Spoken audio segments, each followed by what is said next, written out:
By the way, nasa Anisa tayo ngayon. Yan ang landmark ng Anisa, yung nasa likod. Yun. Bro, ilabas mo na bro. Anong laman ng box? Yun! Nandyan ang Atherton na windbreaker. Ayan na. Woo! Nilabas na ang mawagang frame. Lupit niyan. Maganda yan. Display na lang sa bahay siguro bro.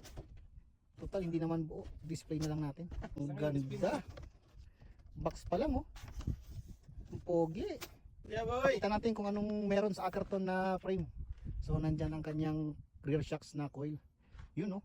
2025 yan na coil. Pucha, ang ganda. Ayun oh, malapitan, naka DW link.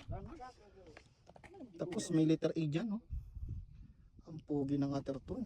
Ang ganda. First time nating hawak ng Atherton. Uy, malupit. Itong ano pala, itong pangalan Atherton, naka-emboss pala siya oh.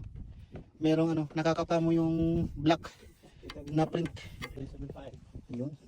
Ang ganda. Ito yung mga link nyo. Plastic. Pogi ng Atherton. Bro, manifesting. Pag hawak-hawak mo, ibig sabihin, matutupad yan balang araw. Yun, winner.